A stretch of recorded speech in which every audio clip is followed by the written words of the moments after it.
Good evening. I'm Dr. Gus Penix, President of the Nicholas County Board of Education. I'd like to call this regularly scheduled meeting, this is the March the 15th, 2021 meeting to order at this time. Would you please rise and join the board in a moment of silent reflection? It gives us opportunity to reflect on those things for which we have to be thankful, but also to clear our hearts and minds for the business we're going to talk about here this evening. So, a moment of silent reflection, please.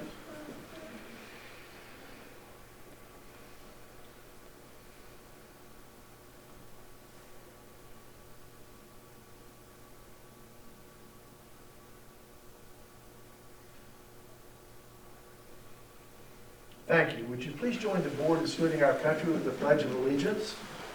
I pledge allegiance to the flag of the United States of America and to the republic for which it stands, one nation, under God, indivisible, with liberty and justice for all. Thank you. You may be seated.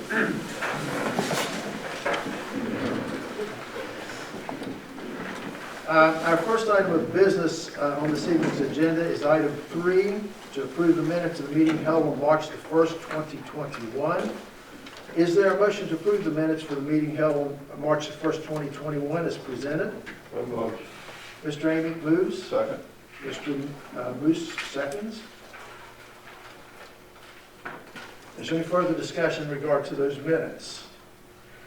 Hearing none, all those in favor of the motion signify by saying aye. Aye. Those opposed, like sign. Madam Secretary, the motion passes unanimously. At this time, we're on item 4, recognitions. We were saying congratulations to this year's Young Writer winners. So, who will be presenting? Dr. Lee. Dr. Lee. Dr. Lee? Sorry, I forgot to put your name on it. That's okay. I probably should figure that. Once again, it is my pleasure to bring before you this year's Young Writers winners. Needless to say, thanks to COVID, things have been a little crazy this year, so I must commend these kiddos for actually still moving forward. The number of submissions we had this year was down a little bit, especially at the secondary level, because it took a little more self-motivation on the students' part. They had to do a little more things at home and make sure those things were communicated to their teachers and submitted in a timely fashion. So this year, I'd like to start off, we're going to start off recognizing with our first and second grade band, and this is our first place winner, Avery Spencer, and I don't think that they're here today, but the name of their story was The Talking and Walking Objects. And this student represents Mount Nebo Elementary. And now our first place winners will be eligible to participate in Young Writers Day, sponsored by the State Department of Education and the University of Charleston in May, which I just got notification it's going to be virtual instead of on campus. Third and fourth grade band, Tavion Wilson with My Trip to Washington, D.C., representing Panther Creek Elementary. So come on up, Tavion.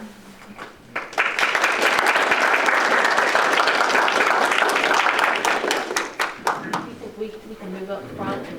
We're all masked, so Certainly. at least we can be in a picture. And he's masked as well. What school? What school? Panther Creek. Third and fourth grade, right? Okay, let's go right on over here with our friends. Dr. T, Do we have anyone here to take the pictures? Tony, can you take, Melissa's not here to take those, so. I'm going to give you your certificate. You can hold that.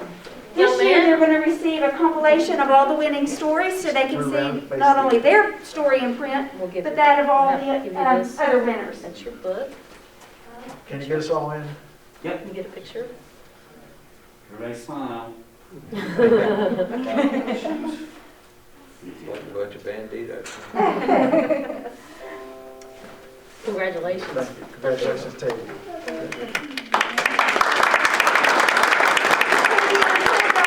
The fact that you learned about yourself on your trip to Washington, D.C.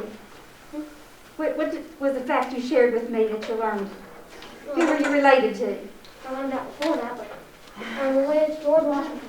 Oh, wow. Fantastic. Fantastic. Our winner for grade bands 5th and 6th is Aubrey Moose. I don't think she's made it. The story title is The Man Across the Street. and she's representing New Life Christian Academy. 7th and 8th grade, Danny Evans, come on up.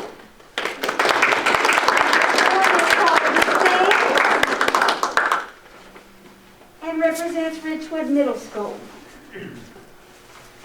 7th and 8th grade. Present. Okay. Get your certificate. Stand Go back this up way. here. You see?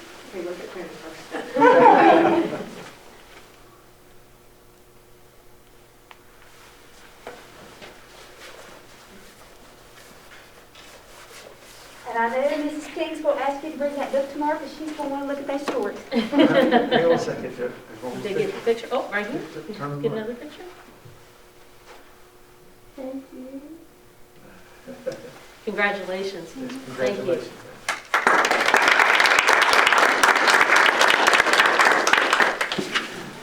Our winner for grade band 9 and 10 is a repeat. This young lady was actually the winner for the grade band 7 and 8 last year, so I've been teasing her and asking if she's going to go for a three-peat, as she moves up the grades.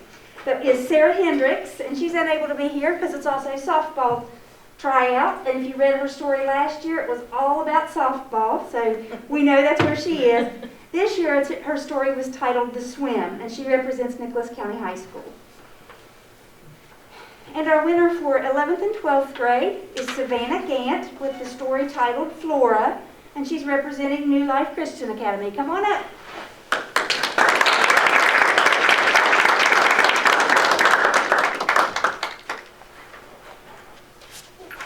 And the same thing, I know Mrs. Cole's going to ask you for it. You might as well take it to school tomorrow. Yeah, we might as well. Can you step back there just a little bit? Congratulations. She's taller than you. It doesn't take much to be taller. Lean over with the photo ball. Oh, I'm on video, sorry. Uh-oh.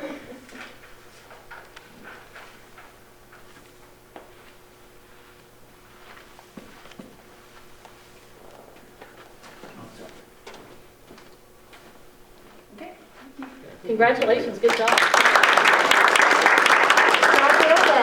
For all the writers.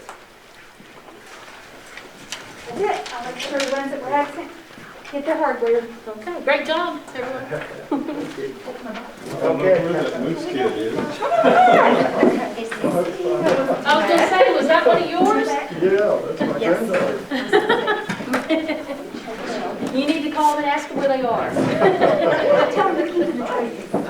That's all they want anyway. Do you know if they're coming, or? I was gonna say, we were able to come in late. Well, that's the thing. Usually these kids are into all kinds of things. Thank you, Dr. Lee, I am. for those recognitions. I'm nervous and I'm hungry. We're on item 5 of this evening's agenda, and that is discussion items and presentations. Actually, we don't have any presentations, but we'll be discussing item B. Item A has been laid over. Discussions on the possible sale of the old Kansas grade school property. Madam Superintendent. I would like to have an executive session. Okay. Is there a motion to go into executive session for the purpose of discussing the potential sale of property as prescribed under state code? Mr. Emmett moves. Is there a second? Mr. Berry seconds. All those in favor signify by saying aye. Aye. Those opposed, like sign. Madam Secretary, we're in executive session at 7:12 p.m. I'm going to ask that the room be cleared. No, it's fine. Is there a motion to go out of executive session? Mrs. Kaufman made it. Mr. Berry, will you second? Yes, ma'am. Sure, yes, sir.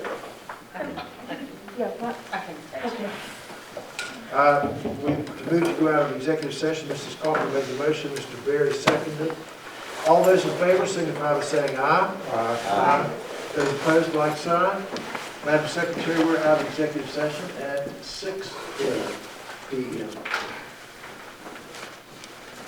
Madam Superintendent, do you have a statement to make in regard to the discussion on the possible sale of the old canvas grade school property? Yes. So the last two board meetings, first of all, I had Mountain View Church appear before this board requesting the board sell the property in canvas, and they actually gave us options 1 through 4 for consideration. One option is of 5.33 acres and building. Second option is 3.77 acres of land only. Option 3 is 2.70 acres that lies to the left of the building, and option 4 is 1.23 acres of land only in front of and right side of the existing building and parking lot. We also heard from the Nicholas Youth Wrestling requesting to keep the facility, the MOU or the lease that they have with this board. And of course, they also brought people in to present, as both sides did, as saying, why the benefits for both. Of course, I value what both parties had to say in this. So at this next board meeting, what I'm going to do is put on the board agenda for further discussion and action. So at that time, this board, I'll be asking you to make a decision one way or the other. Okay. It is not an action item tonight. It is not, it's a discussion, because in fairness to this board, I wanted to give you an opportunity to assess all the information. It's a pretty big decision. And again, as I said, both parties have pretty compelling reasons as to why they wanted the property. And it's a lot for this board to consider. So next time I would like to put it on the agenda with action. Okay. Does anyone have any questions? Thank you, Madam Superintendent. Item C under number 5 is level set data update from Dr. Lee.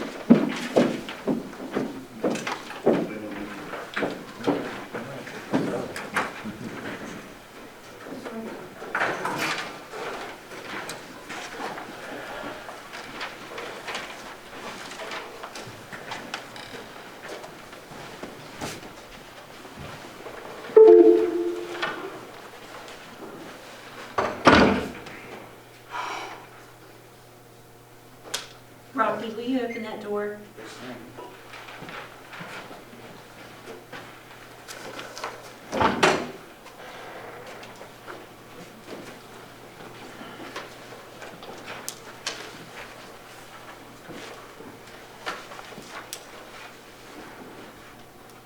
So while he's bringing that up, I'll go ahead and refresh your memory. If you think back to about October, we first introduced to you the level set assessment that we will be using with our secondary schools. At your seat, I left you a copy of a chart that gives you a grade level approximation for a Lexile level. I know you've heard that word a few times this year.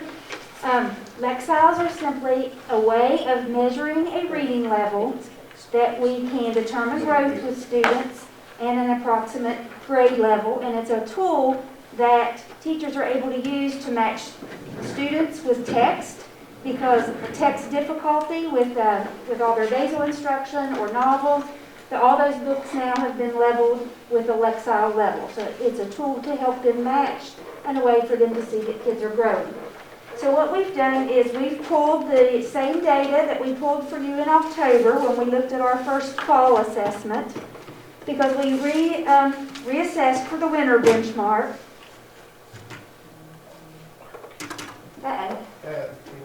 Okay, there we go. Did you have a copy of that chart already at your seat? Yeah, go ahead. Vanna on. Okay. Hold on, let me put all that to this.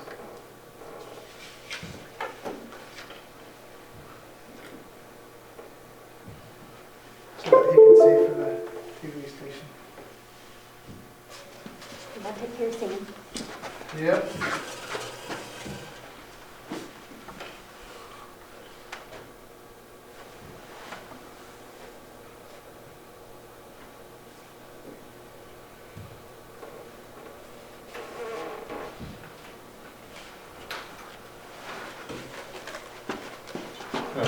standard? That's the standard. Okay. Go on. And now you're gonna tell us how they are? Yep, we're gonna tell you where we're at. Okay. It's not as pretty as I had hoped, however, in light of COVID and what we've dealt with, it's just kind of where we are. You'll see the countywide summary. This fall data, this is exactly what was up from the fall, so I just pulled what was here in the winter as a comparison.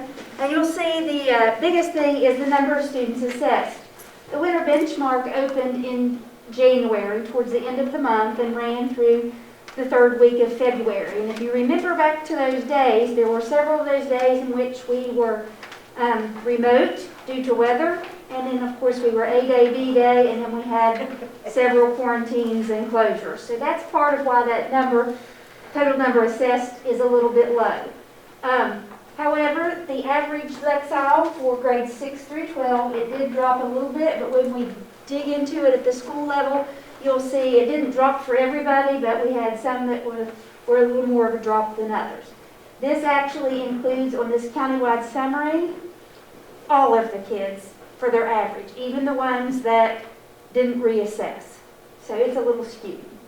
You'll see here our bar graphs, which we would have liked to have kept them for the negative ones, the falling far below. We were hoping they would have dropped a little more. We see here we had 320 students in the fall that were falling far below their grade level cut. It dropped to 245 in the winter. Approaching their grade level cut, we had 626, and now we have 472. Meeting their grade level cuts for the fall, we had 240. We dropped to 194 for the winter benchmark. And exceeding, we had 90 students, and then in the winter that dropped to 8.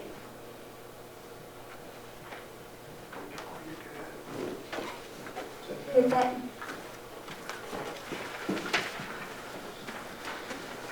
Okay, the next chart just shows for you a grade level summary for the entire county. So for example, you'll see 6th grade, ballpark goal we want to be is a 923 Lexile. You can see we tested 82% of our kiddos during the fall window that are 6th grade, but we only got 69% of them tested for the winter. And you'll see our percent tested, of course, has dropped at every grade level, some more so than others.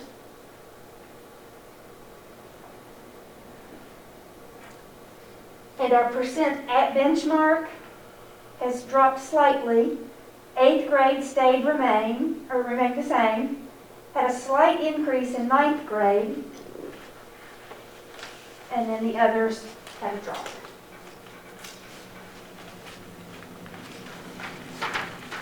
Dr. Lee, is there any identifiable reason why the number of students participating dropped, 285 kids from the fall to the winter, when most of this would have been done online, correct? So even if a child was at home, they could still do this? They could have done it at home, but I think there was more of the issue with not all the teachers put that in their assignment.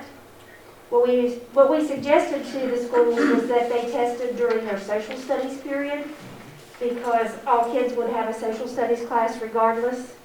So some of them put it in their distance learning and some did not. Oops, Chris, I tore it up already. Will you be testing again? We will, and that's part of the issue. By the time we got all the kids back in school, we were at the end of the window. So we didn't want to push, we had already extended it 2 extra weeks. We didn't want to keep pushing it out because they will test again in May. Right. So we'll catch them again. So how does this fit in with the actual general summative assessment? This is a pretty good predictor with their reading capabilities. We should see, and I'm interested to see if it follows suit, but we should be able to see a good correlation at the middle school level especially as to where they are with their state assessment. Okay, and now, is state assessment, it will begin when? When will that be given? It's going to start the last Wednesday in April for our distance learning kids. And then our face-to-face kiddos will be taking it in May. And when will this last assessment be done? This will be done during the month of May. I'd have to check the date to see what day it opens, but they have 3 to 4 weeks in May. Okay, we also looked at it in the fall by school level, and you'll see I set it up the same way. All the data that we had pulled in the fall, we have the same data for winter. You can see at Nicholas County High School, we went from 416 students tested to 344, and the average Lexile slightly dropped. And But these now were they're just the doing kids that had 9 tested. to 12 instead of 6 to 12. Right, this is just that school. It only fell the amount of students in the seniors. The other ones stayed the same. Yep. And sometimes you see a little senioritis with those kids.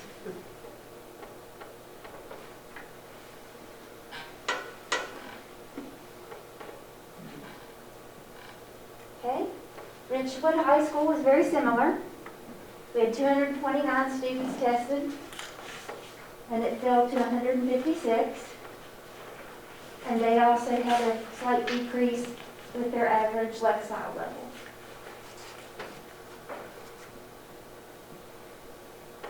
Now, what should the Lexile level be? What you have here on? Yeah, this on page? that chart, that's kind of the grade band, that's the approximate target as to where you would like them to be individually. And I'll show you at the last slide, you'll like that because you'll say, okay, where's the so what for the teachers? And you'll get to see what they get to see. Well, my question, it should be for the whole state dropping down. Should it not with all the COVID? It could be. So it looks like who sets up this for Oh, Levy? that is a national standard done by Metametrics. Okay. But it's not West Virginia. No, it's nationwide. We do have some bright spots with our middle schools. Our middle schools went from 173 being tested with an average Lexile of 736 in the fall. Only were able to capture 155 of their students, but their average Lexile went up to 773, and that's a pretty good sized gain.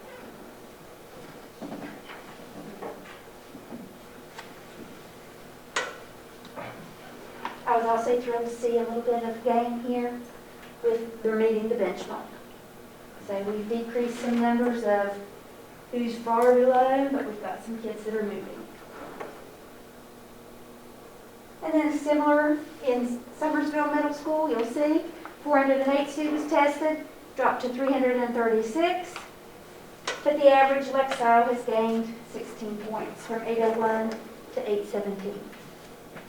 Does that take into account the kids that are doing like distance learning and virtual? It can, and at the middle school levels, the middle schools were able to get more of their kids to participate, of the distance kids, than the high schools were. And that's part of why their numbers look a little better. Now the piece that's new for you this time, if I can get it to cooperate, there we go, is now that we've had 2 administrations, we're able to see individual student growth, which to me, this is where the rubber meets the road. Okay, this is the so what piece. If I'm the teacher of a group of kiddos, how can I use this information to make the best decision for my instruction? This is just a snippet of the data that the principals will be seeing and the teachers. We've been working with our technology specialists. They're pulling the data off of the website and putting it into an easy-to-use spreadsheet for the administrators to use with their teachers so when they conference, they can say, here's a kid we need to look at. But basically what it does is it lists all your kiddos by their name. It gives you the information for they call their pre-test for their first one in the fall, their fall benchmark. You can see what they scored as a Lexile then. You can see what they scored as a Lexile for their January or February assessment. It shows you their growth, but it also gives them an expected post-test score. And what this is based on their first assessment. How many they got right, how long it took them, it's predictive. So it lets the teacher know, okay, Snow White down here, first time they tested, was at a 1050. We think Snow White should be able to be to a 1060 by the end of the year, but when they actually took the interim, Snow White got a 1205. So she's projected, or passed, gone beyond, exceeded the expectation of what she was. So then it uses the new test to recalculate them a score of where they should be. And as a teacher that's working with that student, I know number one, that student's actually putting forth some effort. And I know it's time to move that student along and make sure they have some more challenging text. Does that make sense? So they'll get a report like this for each of their students and where they are. They can have some conversations with kids and say, you know, you've gained 10. You need to be here by the end of the year. How are we going to do that?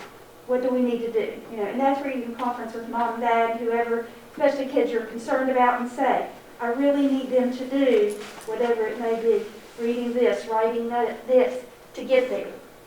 What this level set assessment also does is it will mark for you some of the students that you might need to be really concerned with, because if you notice, it went from 945 to 865, but it still marked them as a 0 with growth.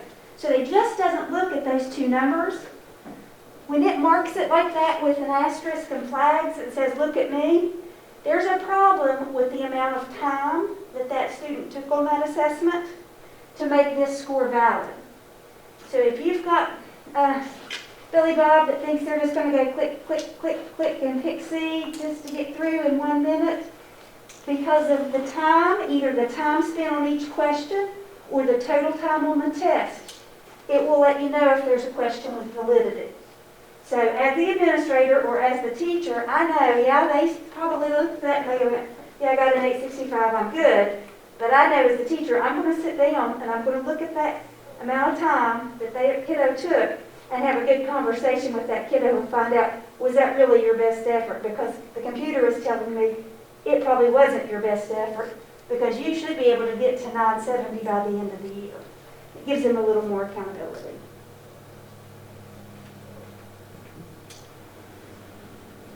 Okay, questions? This is the piece coming out right now. Principals will be getting it starting this week. What did I leave out, Tony? I think that Tony Bork needs some work. Tony Dwarf? Yeah. I didn't do very well. He's slacking. Well, and you notice he's got the asterisk, Yeah. which means he either didn't take the time to read the questions, or he just randomly marked going through the test. So I'm going to make him come in on Saturday and retest. Okay. There are no I think the questions? positive about this program is that not only are ELA teachers using this, but it's also designed for social studies and science teachers to use it so that they get extra additional practice in reading and content areas. So we're building literacy skills not only in their English classes, but also in their science and their social studies classes. And like the kiddo we looked at there that had the growth up to 1200 that we knew she needed the challenge, or he, with that kiddo as the instructor, especially my science and social studies, that's one child I'd be pushing and using them as a model. Were these all students at the, actually attending school? Those were our real students, but I'm asking their name. I mean, no tests were given to remote students. As many remote as possible. If they don't have a live internet feed, they really can't do it until they return to school. How would you monitor that? Well, that is part of the issue. And that's why if we have ones that have a little asterisk about validity, it also flags them if they take way too long. Like we had one kiddo who showed up as 7 hours and 45 minutes. So we knew that, yeah, they either signed in, did one question, went and did something else and came back. But that's one of those, this is not accountability data. This is for teachers to make decisions with. All righty. Thank you. Thank you, Dr. Lee. Thank you. Item item 6 this evening, action items. Approval of the instructional materials for ELA, English Language Arts, elementary and secondary for a 6-year period cycle of 2021 through 2027. I'm assuming that would be Mr. Tony. So every 6 years, we update materials, instructional materials, textbooks, whatever we're using. This is the year that we reviewed English Language Arts for a new implementation cycle starting next year. So what happens is there's a state committee that reviews all of the materials out there, but we are required to have our own instructional materials adoption committee. So I had a committee of teachers looking at the materials and deciding what instructional materials and textbooks they want to use for the next 6 years. The elementary group is wanting to stick with Wonders, which is what they have right now, but they're doing the Wonders update, 2020 update. We surveyed those teachers, and we had about 65 teachers respond, and 53 of them wanted to stick with what they were doing and using. 6 of them said no, they'd rather change, and then 6 of them had no opinion. So it was an overwhelming majority that the majority of them wanted to stick with the reading program that they're currently using, but the updated materials. And then we had a group of secondary teachers, grades 6 through 12, look at the program that they wished to use, and they chose McGraw-Hill Study Sync. So our adoption committee is recommending that we adopt McGraw-Hill Wonders and McGraw-Hill Study Sync for the ELA materials for the school year beginning next year, 2021-22, and those will last for 6 years. Mr. Nichols, those texts that you all reviewed certainly have to meet the criteria at the state level, something Yes. like 80% of the objectives or something. Yes. Is that still in force? Yes. They have to meet 80%, at least 80% of our content grade standards. And every grade level scored both programs in the 90s, except for 12th grade, and it was 82%. But the majority of them were 95, 97, 100% coverage of the standards that are required for each grade level. So this is pretty much, you said, along the lines of what they've been doing.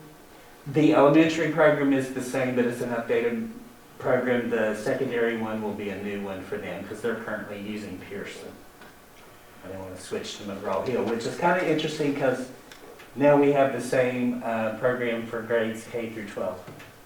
So there'll be a lot of consistency in programming. Excuse me, I'm sorry. Oh, did you have a like majority at the 6 through 12 level, like you had at the? Yes. Okay.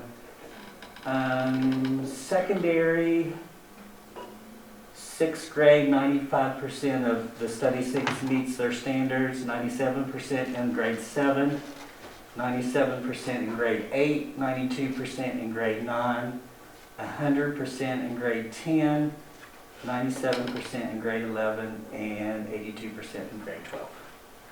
Okay. Yeah, it was pretty overwhelming. They really liked this program. It's very similar to the Actively Learn that we've been using, except it has a really, really strong writing program that Actively Learn does not have. However, we're recommending we adopt these programs, but we're probably going to come back and we'd like to extend the Actively Learn and still keep using that because our science and social studies teachers are using it. Is this, when we talk about these instructional materials, these are digital, right? They're digital and print. And print, so we will have both on hand for the students. Yeah. You only have like a classroom set of the print. I mean, you're not buying a print for everybody, right? Just like a classroom set. Yeah, there'll be like 3 or 4. We usually buy about 3 or 4 classroom sets for Nicholas County High School. We usually buy about 2 classroom sets for Ridgewood High School, so that they're available if the students need them and they want to use them. But it's a digital and print. So by digital, that would be on their iPads? Yep. Where they can, Both programs are completely compatible with the iPads. any further questions for Mr. Nichols in regard to the adoption of these instructional materials? Thank you, Mr. Nichols. Item B, clarification of the custodial contract lengths. Madam Superintendent. Yeah, that'd be me.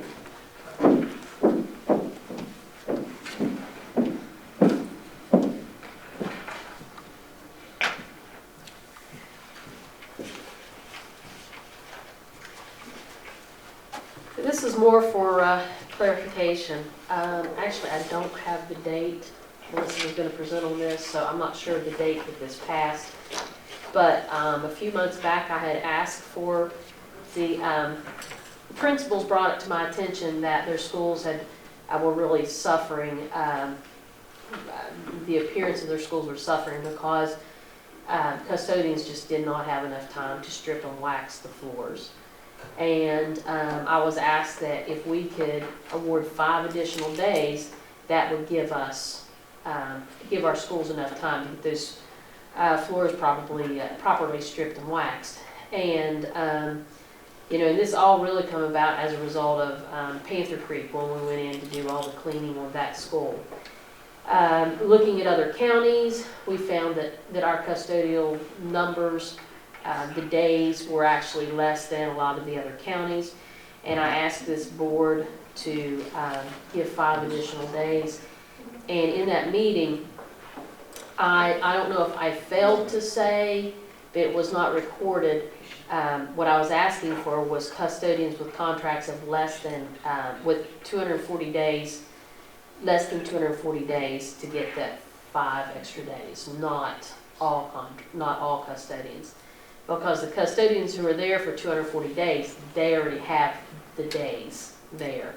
The other custodians, we might have some 200 day, 210 day, 220 day. They can use those extra 5 days, but the 240 was not the intent. So I'm asking for the board to approve, accept the clarification of 200 custodians with less than 240 days. Receive additional 5 days? To receive the additional 5 days.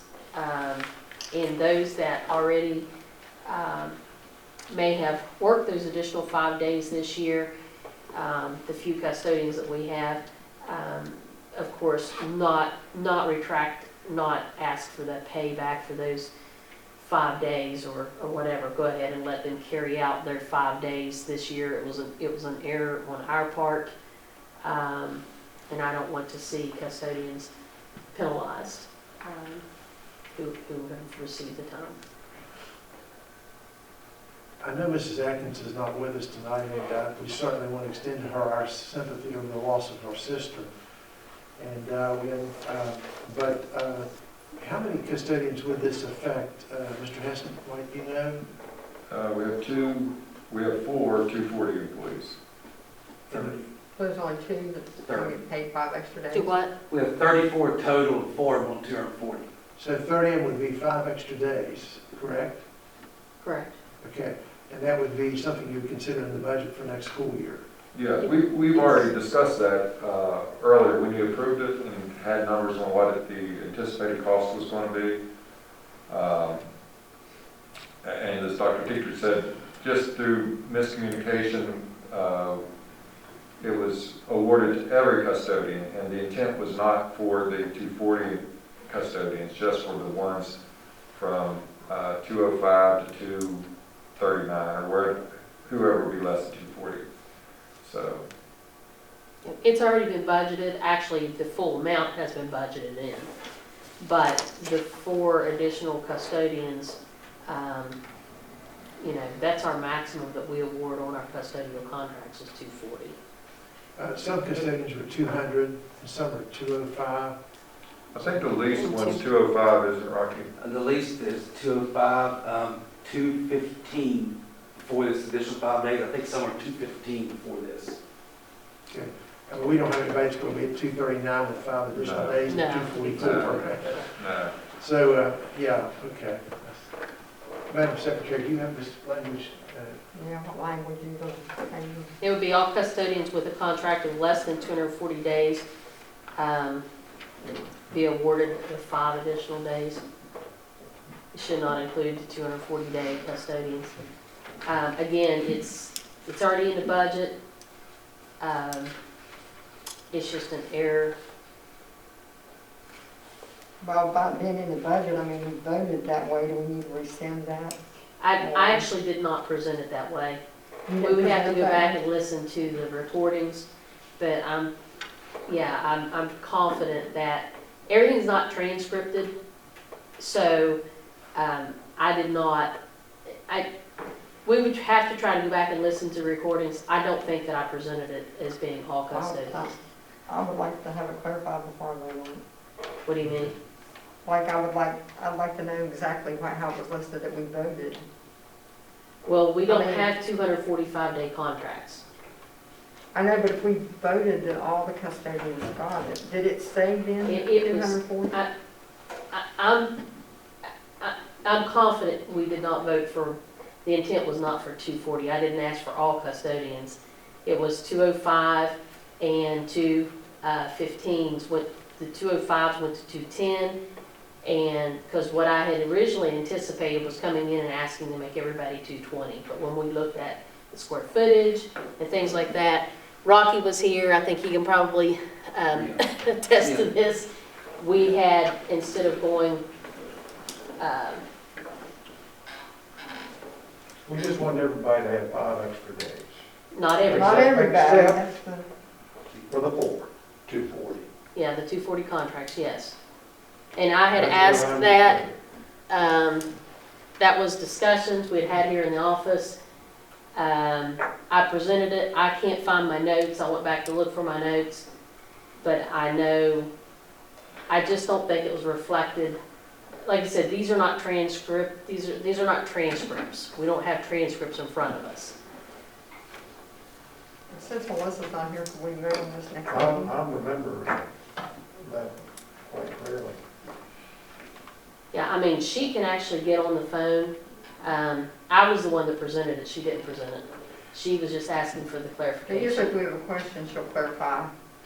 I don't know, This is something that we could, can we do it next Tuesday night at the meeting, just put for further clarification on exactly The what this is LSIC. calling for?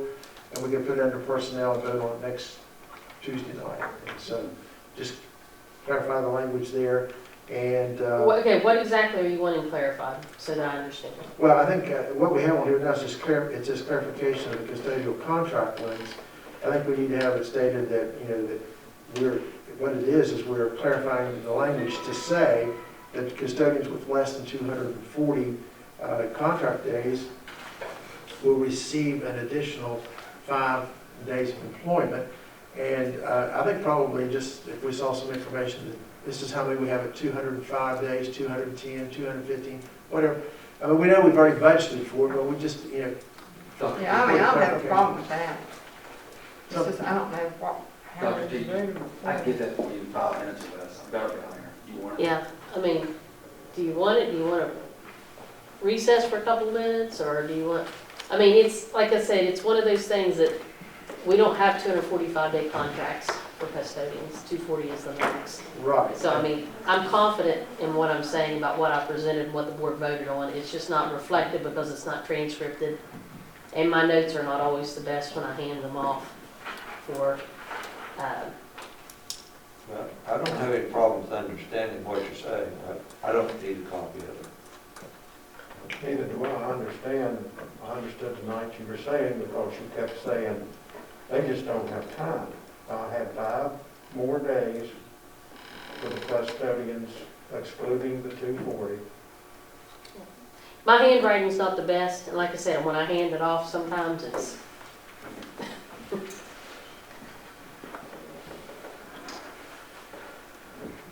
Well, I mean, there's no rush to pass it tonight, is there? no, need to spend this long. We debated on how to present it to get it corrected, so we knew we needed to come back before the board, ask for the clarification. And It's not to take place until next fall. I'm not asking to take back the funds for this year. I'm asking to go ahead and pay, I'm just, go ahead and pay, but we don't have 245-day contracts. And, you know, But you're asking for it to take place right after we vote for it, right? well, I'm wanting to clarify the language, but I'm not asking to take the money back from, Right. there's grievance opinions on that, and there's grievance decisions, and I wouldn't want to do that, and I don't believe that I don't think that I can do that. So, in all fairness, I think we're totally, nobody's, I think, against it. I think no. a couple of things that I see. First of all, that is a personnel matter, and it probably should go under personnel.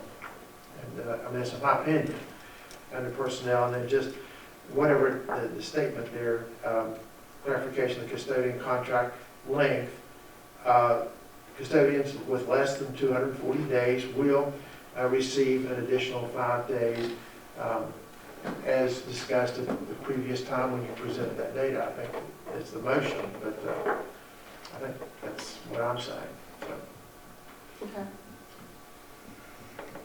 So we're going to table and then if it's, that. if it's okay for the board, we just table item 6B until next Tuesday night, and then we'll, you know, pass it and put it on the, have you already noticed that agenda? I have to amend it. After a minute, okay. Yeah, there's a bid that needs listed. Okay. Put personnel on there, we can do it. I mean, it has to be acted on right now, you know. I'm not hearing that, so. Is that okay? Okay, Can we not vote on those as separate items? we could. We have to, don't we, since it's an action item? Well, it's an action item. We generally vote on those, you know, I'll say, as a motion to approve action items A and B, but I'll just say A tonight, and then You got it. we'll table B. Oh, Rocky's got it. He had all the information, so Okay. if you want it.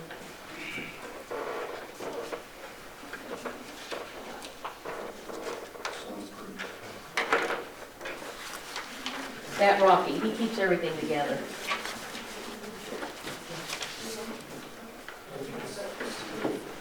Rocky's the man tonight. Rocky's the man tonight. Levy. Do you need this one?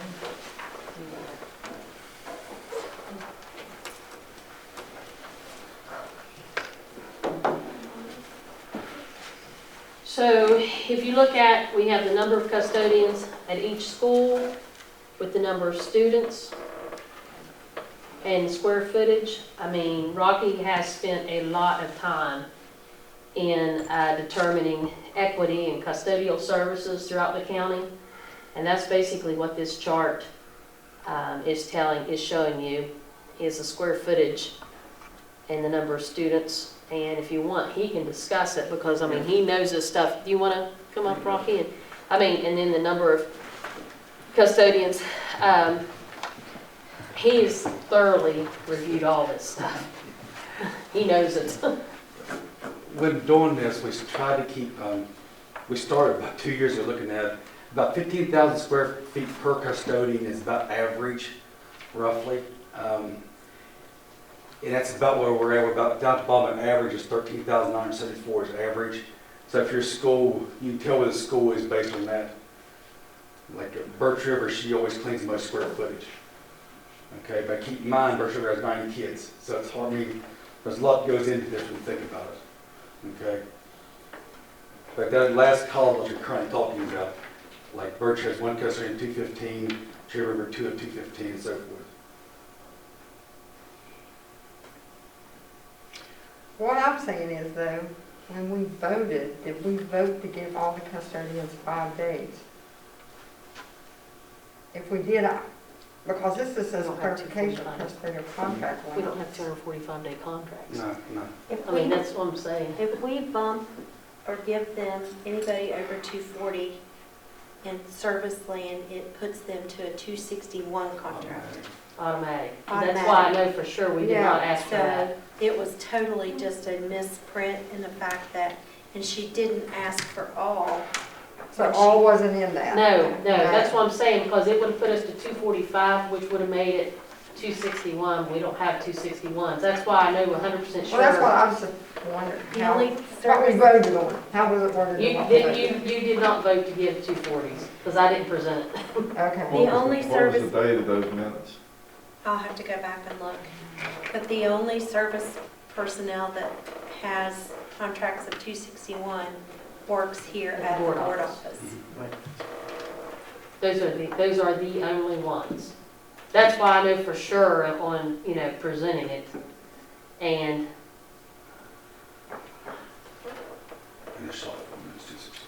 Yes. Ralph's 261. That's it.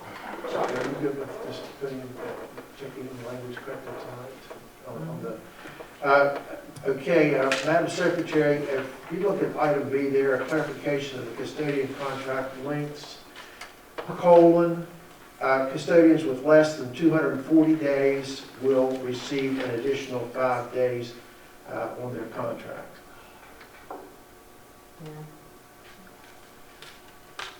Is that going to be considered a correction to a previous meeting? Because I don't want it to be that they're getting 5 additional days into what they're getting already. I'll go back and get the minute, the date of the minutes, and You know, I think that's the reason we need to just wait till we get the language date. struck. I out. agree. okay.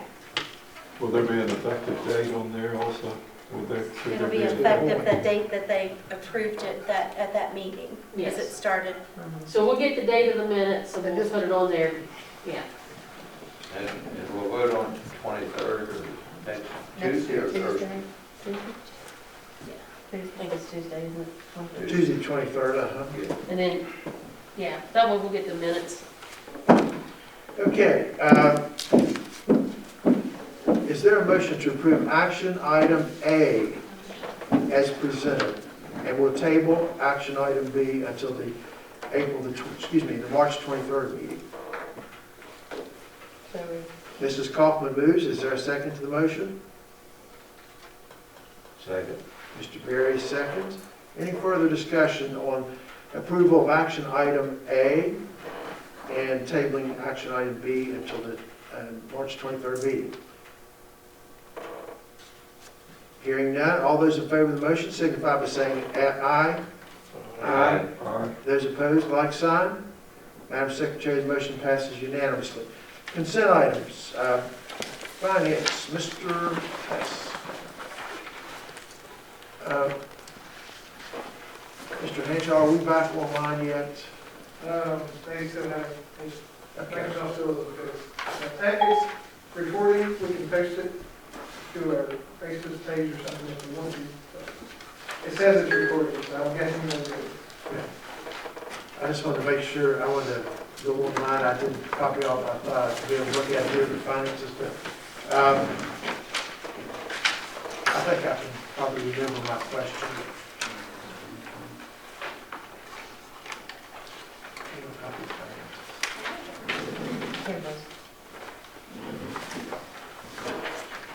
Can I go ahead with the question? Sure, on payment of current invoices, yes. Yeah. Page 16, what's the Huntington Capital Corporation? Page 16 of your report. Huntington Capital Corporation. Yeah, 179,205. Oh, Huntington Bank. That is, we have that payment, we make that payment twice a year. It's for the energy conservation program that we're involved in. Okay. When is that out? We have that payment for 15 years from the time it started. So it would. Okay, so what we got out of them was is that one where They did all the LED lighting. We did some HVAC improvements, envelope. are they doing some kind of like an audit for us or something, or charging us, like, then we got out of that? Right, it's a guaranteed energy program, so if we didn't meet or exceed the expectations, then they would then they would compensate us to make sure that we met those savings. So every year, as part of the agreement, is they had to do basically a baseline study to make sure that we were making those savings every year. And so we did the first one, and according to their records, we were exceeding their expectations, and it costs like $16,000 for them to perform that work every year. And so we had asked, I think we did it for 2 years actually. Yeah. We had them do that work for 2 years to prove that we were, the program was working, and then we opted out of that annual review. So I think we paid on it 6 years. Pardon? I think we paid on it like 6 years. Because it was before I came. We was right as you came, was, It was before I came. yeah. So probably paid on it for about 6 We years. made a contract with them before the flood, and then we lost 3 of the buildings, Mhm. and then we had to recontract. Yeah, way time flies. Yeah, we probably owe another 9 or 10 years or something like that. But we're making money. Hopefully we're making, at least breaking even. They said we were. They said we were. Yeah, right. I'll tell you that too. We're not paying them to tell us that anymore. We were paying them $16,000 a year to We knew the LED lighting was a big money saver, and that really funded a lot of the other things that we were able to do, put some more efficient HVAC systems in the county. So, Kevin, on payment of current invoices, by the way, the computer's back up. Good. 33,203, is that all, or is that a monthly? what, is it a vendor or is that a total you're looking at? That's a vendor. What's the name of the vendor? Retirement benefit 3. Oh, that's just the monthly amount to retirement for our employees. The last page, what's Amazon.com? Supplies, 45,000. Somersville Elementary. It could be, it may be more than just Somersville Elementary, but we, as a county, have the Amazon account, and so we typically order all the supplies that they want to order through Amazon. So right now, they have until April 15th to get their levy funds spent, so a lot of the schools are getting things in and they want to order through Amazon. So that's what More than one school, that's why it looks so big. Yeah. Okay, gotcha. Yeah, Somersville doesn't have that big an allocation. I wondered, yeah. And we order through Amazon. That's our entire account for that month too. We order and schools order. Okay. Any other questions on payment of current invoices? Just the one on this for Birch River looks to me like elementary was, it's through federal programs, $39,040 for a summer Smarty Ants program. Is that? Tony can probably help us with that one. It's not all, yeah, it's 3 Was it? schools. Preschool. And what were the 3 schools? It's a software program for early leaders. What 3 schools, what? Let me think. It's probably 3 smaller schools.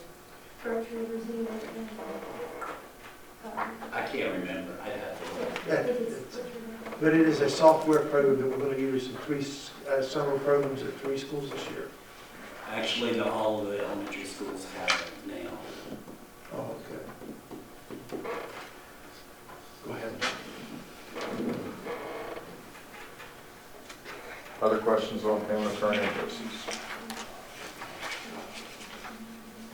I don't believe I handed these out, but we were 11th hour getting the paperwork on these contracts finished up.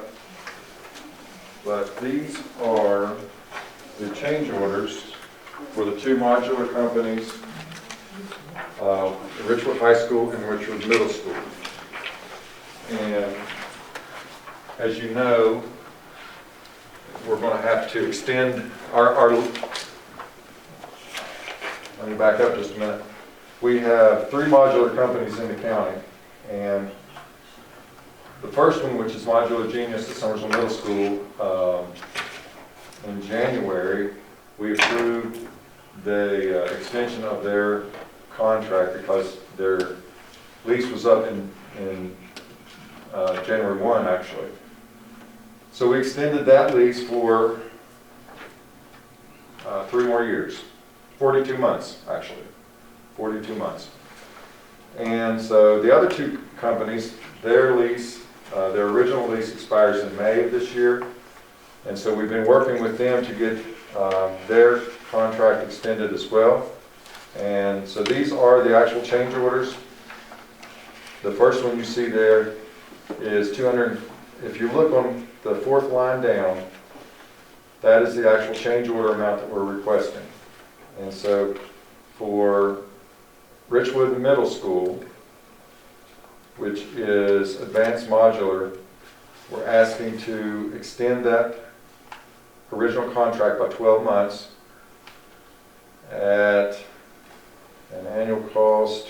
254. Yeah, the total cost is going to be $254,016. And it's, I believe it's the same monthly fee of $21,168 a month for those modular units. And as you know, we're projected to do phasing construction there, and so those modulars will be moved out next summer. Now, if we're not ready for that, we'll present another change order for you to extend that even further into the year.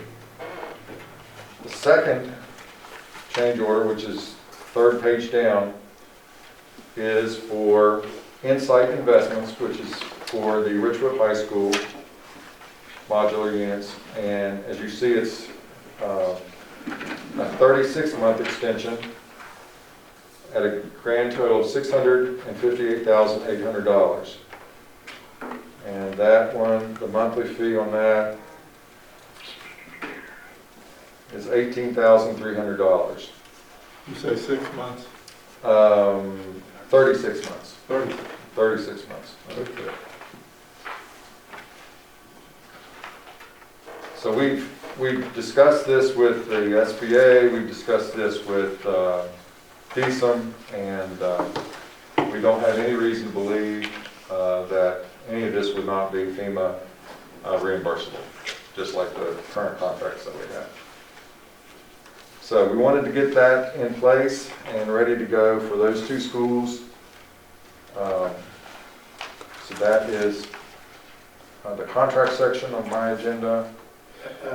Mr. Hess, if this is for these 2 schools to extend the length of using the modulars, do we have to have FEMA's approval prior to this, or does DSM, or SBA, are they able to go ahead and qualify this for FEMA expenditures, I guess?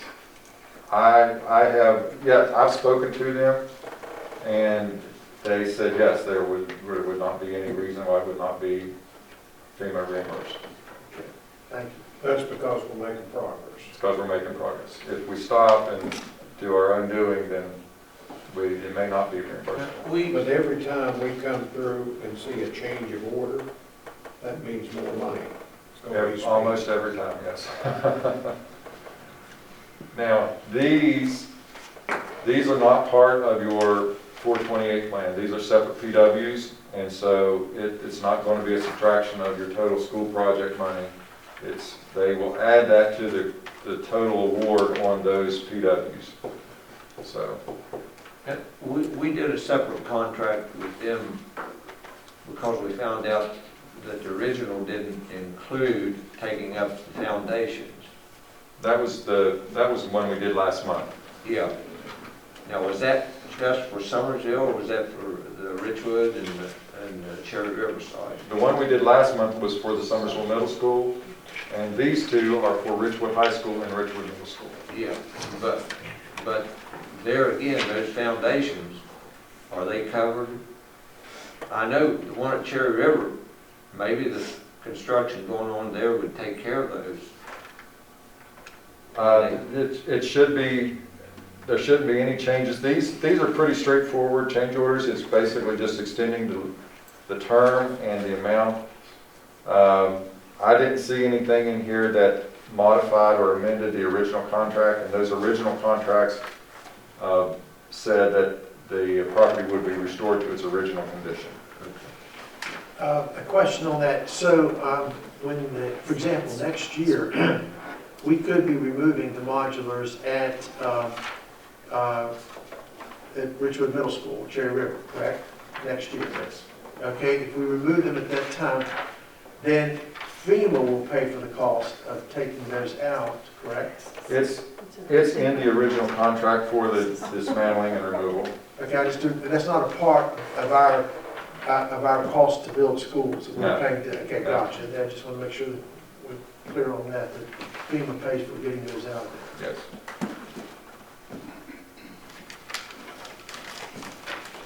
Okay, any further questions for Mr. Hess in regard to the contracts? If it takes more than 12 months, then we're going to have to go back, right? If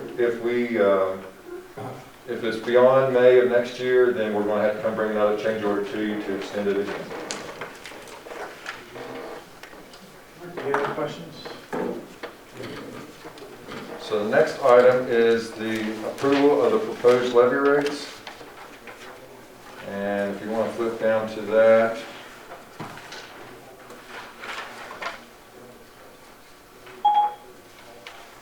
So on March the 3rd of every year, the county assessor gives me a report of the current assessed values for Nicholas County, and based upon those values, we calculate what the regular and personal property taxes that will be estimated to be collected within the next school year. We also calculate how much excess levy funds will be collected based upon those same numbers. And so, as we've said before, as the regular and excess levy taxes are calculated, it's basically the state comes up with a total that is awarded to every county that's fair from one county to the next. And then they subtract from that grand total per county what is your regular and your personal property taxes that are collected. And then they remit the difference. And that keeps it fair from county to county. Some counties have more prosperous, more valuable land, would collect more taxes versus other counties. And so it keeps everything fair across the state as far as state aid goes. Excess levy, on the other hand, is a taxpayer approved levy, and all of those funds are stay right here in the county. They're spent according to the levy call, and it's very critical for us to understand the value of those assessed values and the impact that that has on our budget. When assessed values fall, we collect less excess levy funds, and therefore we have less money to operate on. I wish I had it in front of me, but from memory, we were estimating initially that the assessed values in Nicholas County was going to drop $52 million through the public utilities. And that was some early discussions I had with Mr. Denson. And I believe when it all shook out at March 3rd, if I'm not mistaken, it was about $36 million was the reduction in assessed values from last year to this year. So we're not going to collect as much in regular and personal property taxes, nor are we going to collect as much on the excess levy side. So You've also got, the pipeliners are pulling their equipment out, or? yes, I'm going to take that off for a minute. Yes, and we projected that we would not be so affected this year because a lot of that equipment was still on site through that tax year, evaluation year. However, the next school year, the 22-23 school year, we're expecting a significant drop in assessed values just from the removal of that pipeline equipment. But aside from that, we lost approximately $36 million in just public utility assessments. Kevin, in regard to our excess levy, which is the second page of this, I hope I'm not jumping ahead or anything like that, but it looks like that we're anticipating the net taxes to be collected from the excess levy about $4,181,608. Is that correct? Yes.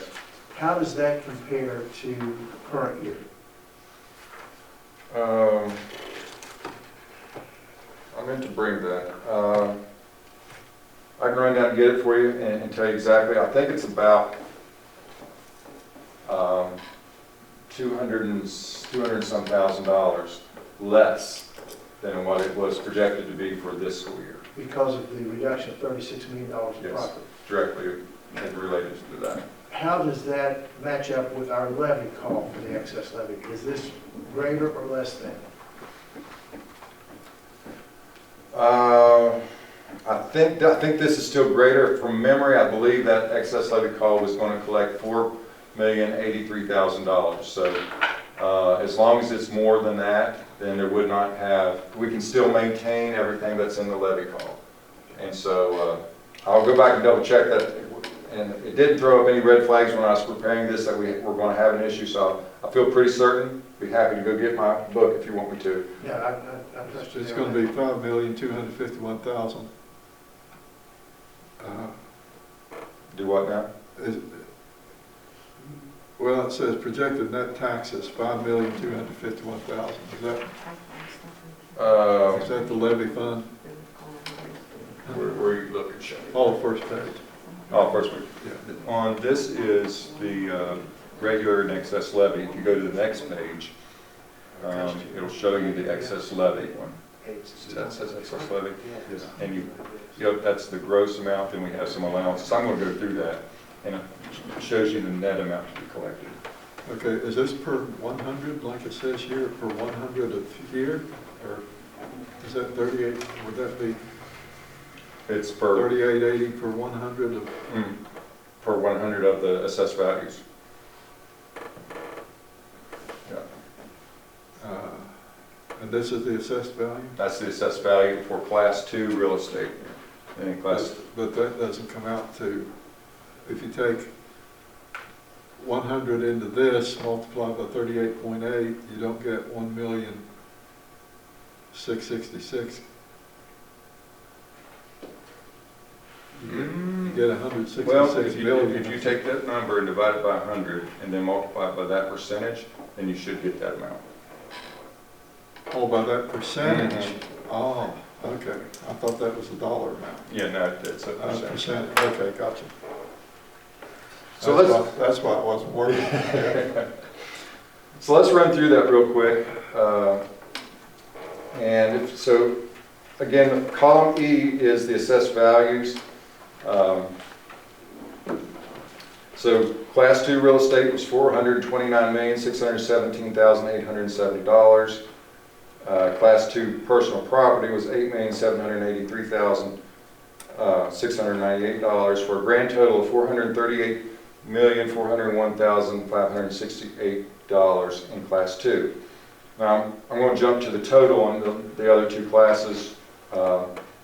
The total in Class 3 assessed values was $386,055,908, and the total in Class 4 was $148,306,705. So the grand total of the assessed values in Nicholas County is $972,764,181. Now we've been over, in a billion mark before. So you can see the assessed values just have dropped over time. So the correlating amount of taxes to be collected on the next column, in Class 2, the grand total is $1,700,998. The total for Class 3 is $2,995,794. And the total for Class 4 is $1,150,860. So the gross regular and excess levy taxes to be collected is $5,847,652. And then there are some allowances that we subtract from that. Uncollectibles, exonerations, and delinquencies, we estimate that at 6.5% or $380,097. Tax allowance discounts, 2%, $109,354. And then 2% for the assessor's valuation fund, or $107,164. So the net amount that we're projecting to be collected is $5,251,040. And again, the state will calculate what Nicholas County gets. They'll subtract that.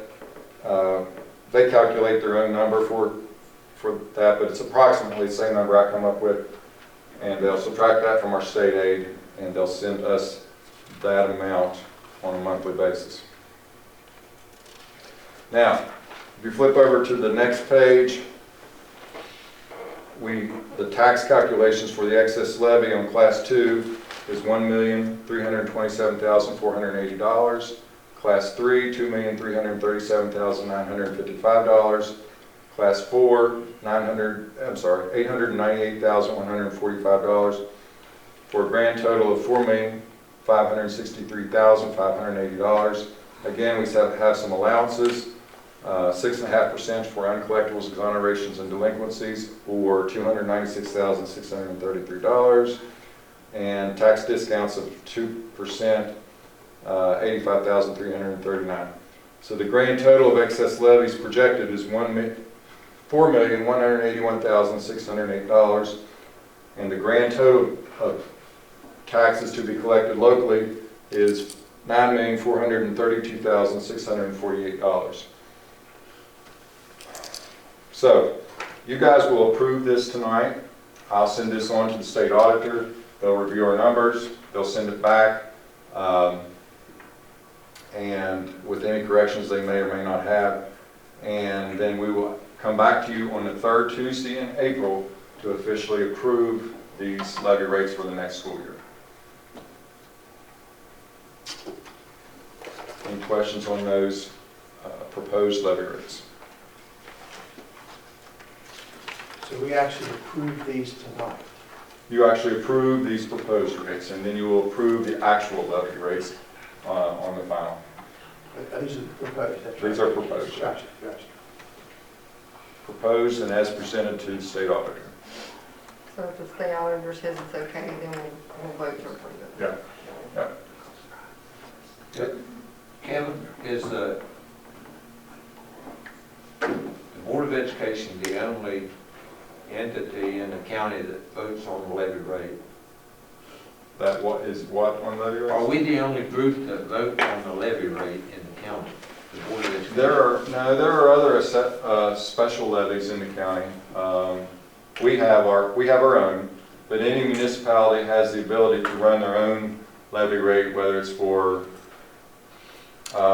sewer system or Does law enforcement have one? the law enforcement could have one. I'm not sure what parameters what you can use those for, but municipalities have the power to do that as well. Set up their own budgets, I guess. Yeah. Basically. I would say county commission probably has. County commission probably could too, yes. You're right. Didn't think about that. Finally, we have just a few surplus items I'd like to ask the board to approve. And they're at Cherry River Elementary and Nicholas County Board of Education. Rocky said we've run this van to its limits. Rocky says that. Yeah, that's pretty bad. It's pretty bad. I say we're going to make. Can you not scrap that thing, Rocky? I would lie, I think you want money after scrap it. So scrap's up right now. I think Well, it's yeah, up I right think now. we're going to have to on this one. aren't we? Yeah, we won't move. Yeah. It's not safe to run. Yeah, it's scrap for sure. So once you do surplus, then we can take it to scrap. So that's all we have for finance. If you have no other questions, I'd like to ask the board to approve those items. Okay. Any further questions for Mr. Hess? If not, is there a motion to approve consent item A, which includes Finance payment of current invoices, contract changes, change orders for Richmond Middle School Modular, Richmond High School Modular Building. The budget, approval of proposed levy rates, and surplus inventory. Is there a motion to approve those? So moved. Mr. Amick moves. Is there a second to the motion? Mrs. Kaufman seconds. Any further discussion in regard to these finance items? Hearing none, all those in favor of the motion signify by saying aye. Aye. Those opposed, like sign. Madam Secretary, motion passes unanimously. Madam Superintendent, board members, is there a need for an executive session relative to personnel matters? No. Then I'll turn it over to, is somebody going to present personnel? There's no changes. There's no changes. No changes in what you had online in your agenda and And I'll put a copy of the, leave requests, yes. which are generally maintained confidentially. Does the press have a copy of the personnel agenda? You do? Okay. Any questions for the superintendent regarding personnel matters? Are we back online? Someone wants to know. They're trying to watch us. Are we back online? Without stopping this recording, I can't post the link to the meeting. So I mean, I can do it if you guys want to, No, that's just a question I'm getting. No, because I'll have to schedule a meeting, and it wouldn't let me schedule a meeting. I just had to start a live meeting, and I tried to post the link to it, but it didn't work out. So I'm recording it, so. It'll be available later, right? Yes. Okay. And it's also on SCTV, of course. Yeah. Hearing no questions in regard to personnel, is there a motion to approve the personnel agenda as presented? I'll make it. Mr. Berry moves. Is there a second to the motion? Second. Mr. Amick seconds. Any further discussion in regard to the personnel matters? Hearing none, all those in favor of the motion signify by saying aye. Aye. Those opposed, like sign. Madam Secretary, motion passes unanimously. Madam Superintendent, construction planning and architectural update.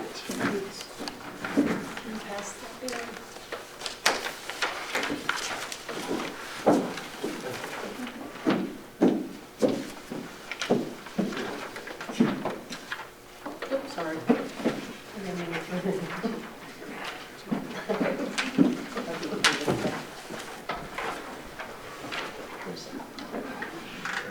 you.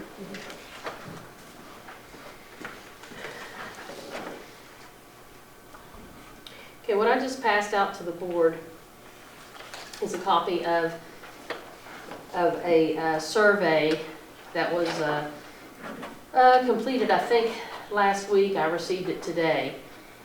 What it did was, when we were doing our surveying of the properties in Richwood, or property in Richwood, I know at that time there was a change in the flood maps through FEMA.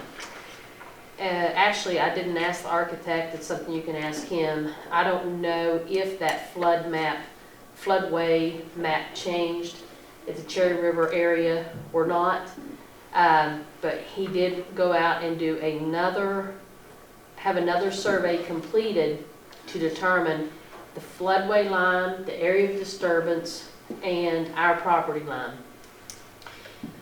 The reason for that is the discrepancy with the permit that we've applied for through the city of Richwood. In that permit, the discussion or the appearance of us being in the floodway was brought to our attention. When I say us, the board did not give any permission to be in the floodway. There was an error between the survey, the floodway map, the construction company. I'm not sure what all happened, but there is an error. And you can see a gray mark at a gray box at the upper right-hand corner of the of the map that I handed you. In that gray box, that is actually part of the pavement, that it lies beyond the area of disturbance, which is beyond the approved area that we had to put that in for FEMA. And also there's a section, I don't know if you can tell the way it runs around, there's a section where it actually goes into the floodway. We cannot build in the floodway.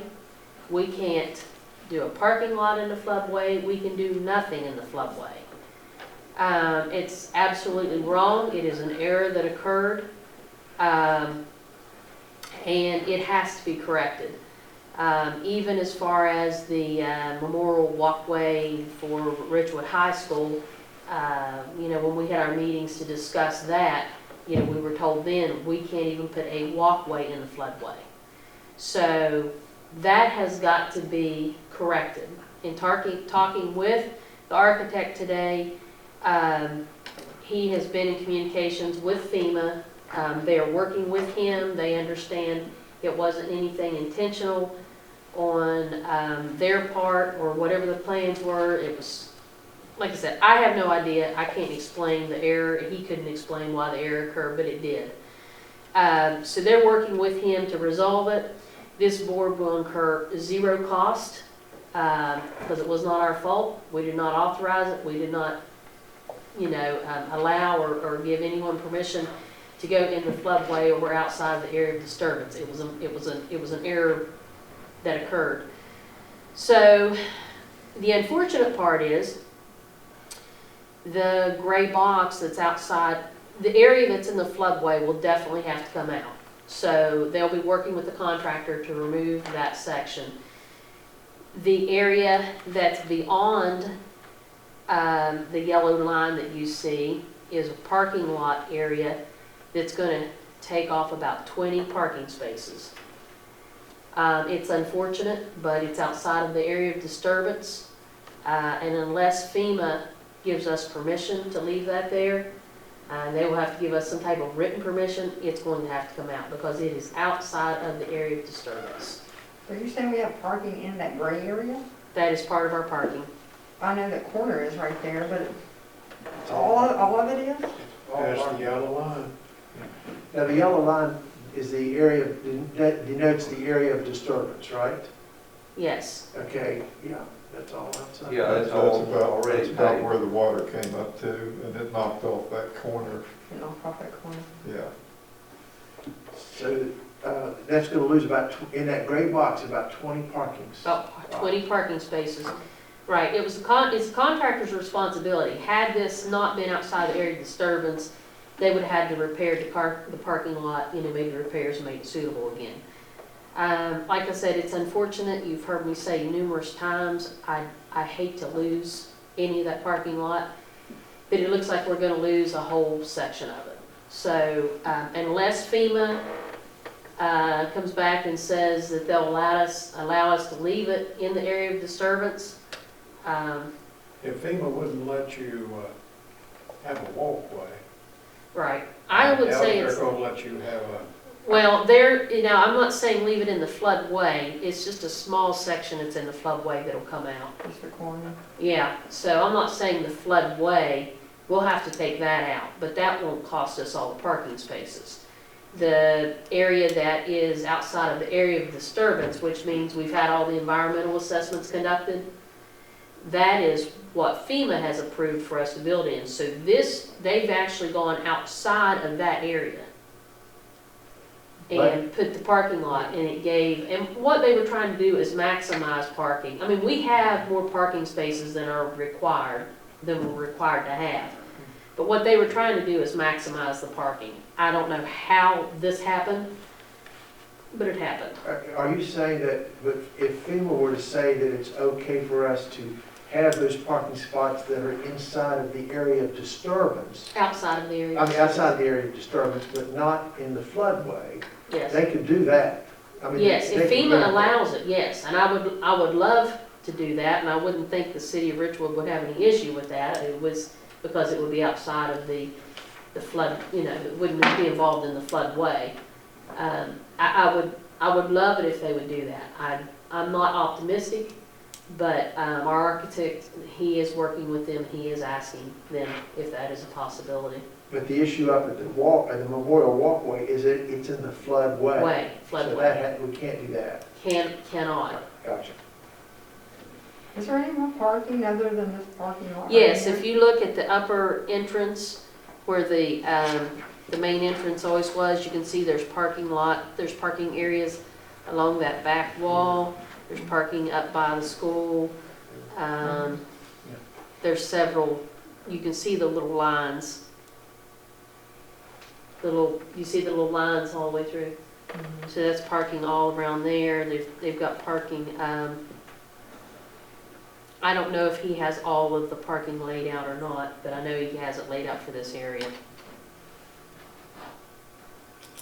So all these old things right here, is that the, like the handicap parking right there? Is that what that is? I think so, yes. Right here? Yeah, look, Yeah, I think that is right, that's handicap. Okay. And there's some over here, right here. See?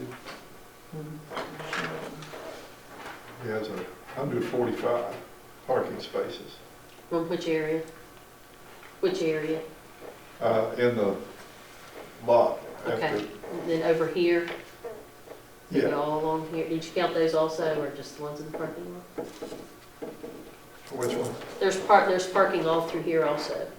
Oh, yeah, there's 20 there. 20. No, there's more than 20.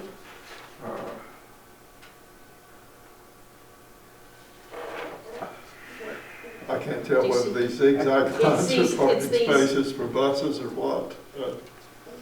No. These, Looks like there's what are 30 these? right Those there. parking Yeah. spaces. Well, you know what, I'm not There's- sure about There's 20 that. right through here. Looks like is that And then there's parking here also. up against the building. Oh, I missed that. There's parking Okay. there. I don't think Okay. so. And I'm not sure about that, we'd have to ask. Yeah. Some place is gonna, I mean, you gotta have some place for the buses, don't you? Yeah. To load, yeah. Maybe what that is. I don't think it is. When will you know about that? About, About, oh, he's hoping that within the next 2 days, they've been pretty responsive. So he's hoping in the next couple of days, what they're doing is they're reaching out to Fish and Wildlife and all of the folks involved in that assessment to see if they have an issue with it, or the FEMA's reaching out to see if these other organizations have an issue with it. So, we should know soon. I think they'll move pretty quickly on it.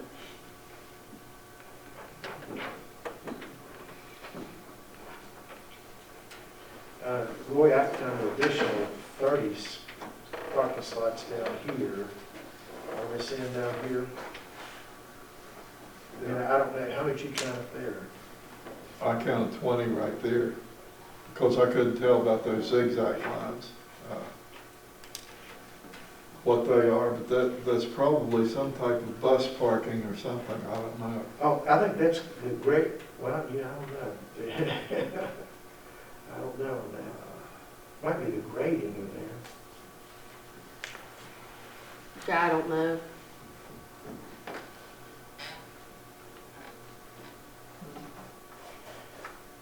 It's hard to tell right in there.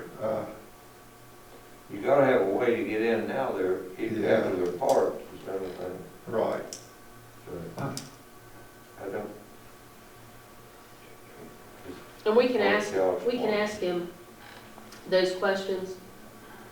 Uh-huh. We can ask. Yeah. Anyone have any more questions about that? But like I said, I just got this today, so, Ralph might know where those buses are parking. We won't park e-buses there. We're You gonna won't run park the loop, You just but we drop won't off. park e-buses Okay. there. I think there's gradient lines that come across here because they tie into how steep, how it It's slopes like off. the same thing the- that's right here, Tom. yeah, and one of the things that I think is really important, and I want to mention it again, I know this is, hopefully people will view this. Again, I'm attempting to correct false information. Unfortunately, when we had the high waters here a couple weeks ago, the famous Facebook posts that people want to make. They're saying, why are they building a school there? And I saw some folks try to say, that's a parking lot. That's not where the school's going to sit. And then people go right back at it again. Why are they building a school there? That's terrible. So I want to make sure that people understand that area that the water came up on is in the parking lot. It is not the school. And that false information continues to cause issues and upset people. And I just think the more we can get the correct information out, and folks have to realize too, when you continue to be negative and negative and negative about everything about their school, people are not going to want to go to that school. So people need to turn that message around and start looking at things in a positive manner, because it's going to be a very, very nice school. It's going to be beautiful.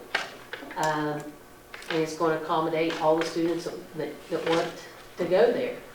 And that construction is separate from the parking lot. I mean, that's totally, Yes, the parking lot's one thing, the school's another. yes. Right.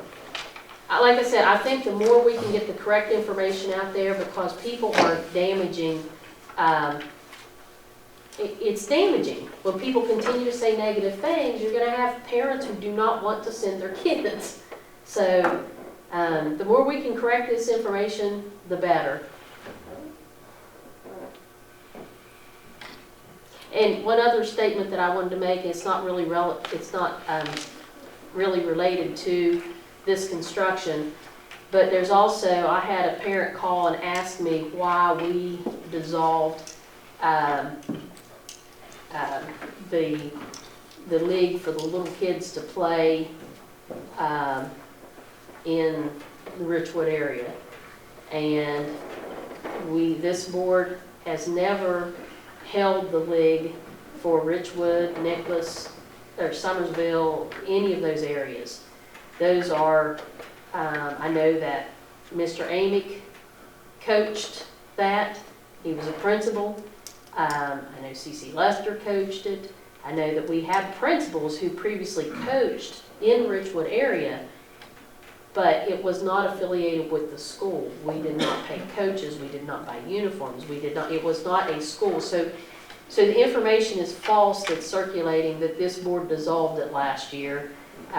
This board did not dissolve the league for the little kids to play.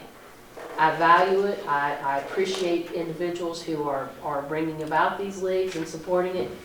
But just because we have past administrators who went out and coached, I think some people were under the impression that that was their job to do, and it was not. It was just something that you all did.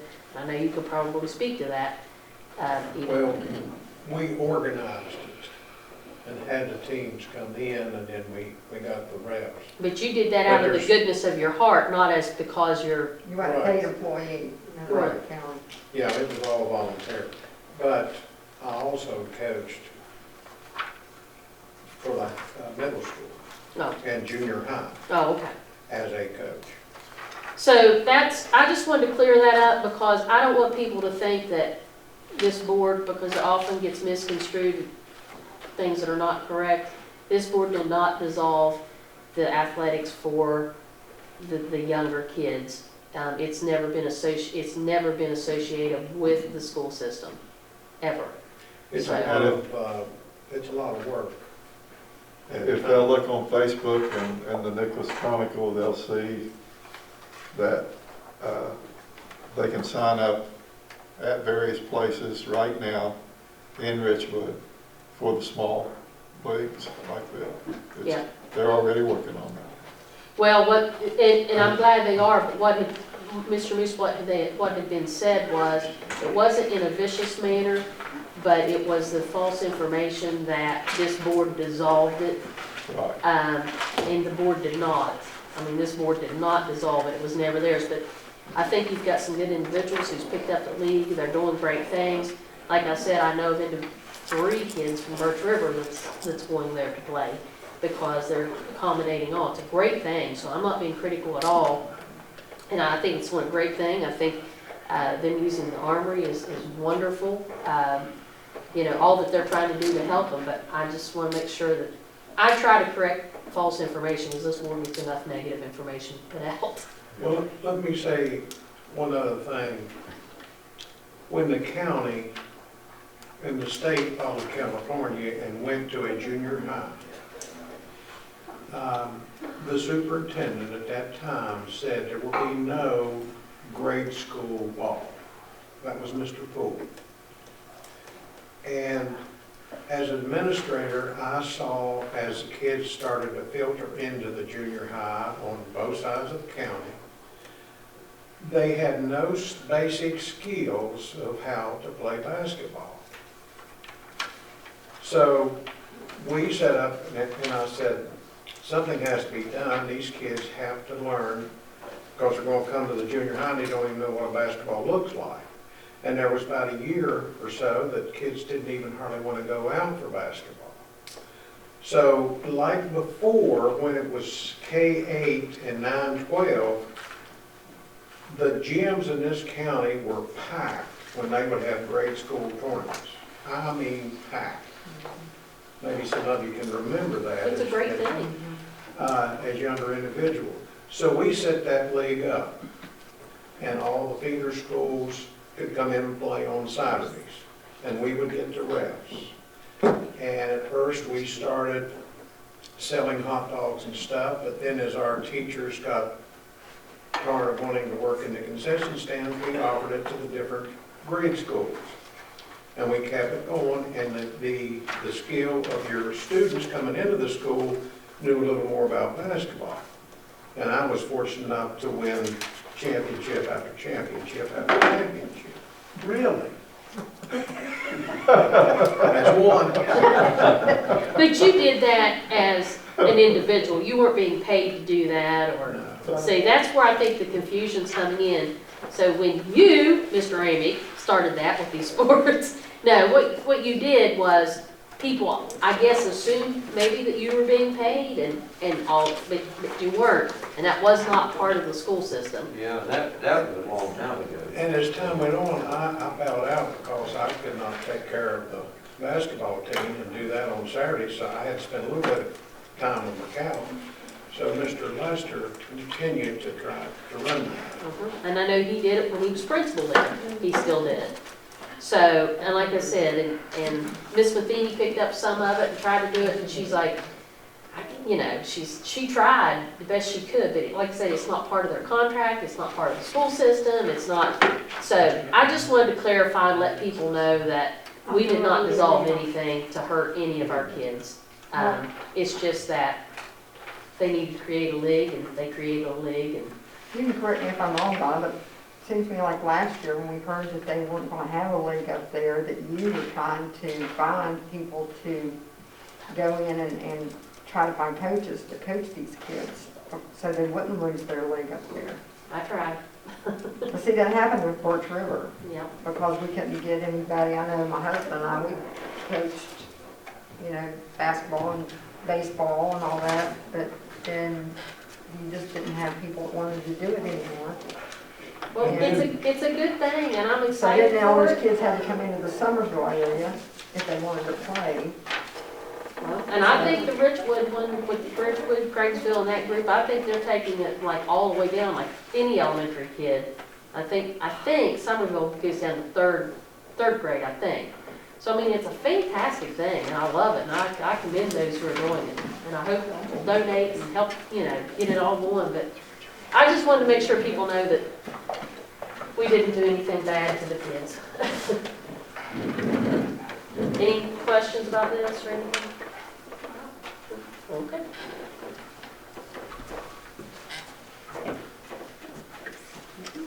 Actually, I have to say, Mr. Amick was the winningest basketball coach in Nicholas County, and that's true. Mr. Moose kept sending me thoroughbreds.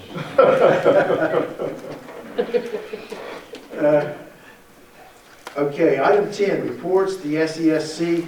We were scheduled to have a meeting this Wednesday. It has been canceled and rescheduled now for April the 17th, so I have nothing to report on the SESC. Mrs. Ms. Kaufman, how about Bright Horizon? Nothing. Nothing this time, okay. Hendricks, one question I was wanting to ask the super, and I forgot. I've received a couple calls on scholarships, how are they going? Ms. Cutright, where she sends one to each high school, or two, I forget what it is. Are we okay on that? She's continuing to, Dr. Kathy Cutler, she is, Cutright, yeah. She is continuing with her scholarship, and the other folks with their scholarships. I forwarded the information to both high school principals and asked them to communicate with her concerning that.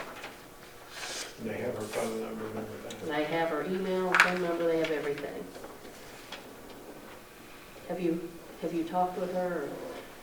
She called today, but I wasn't there. Oh. And that's why I just thought I'd follow up.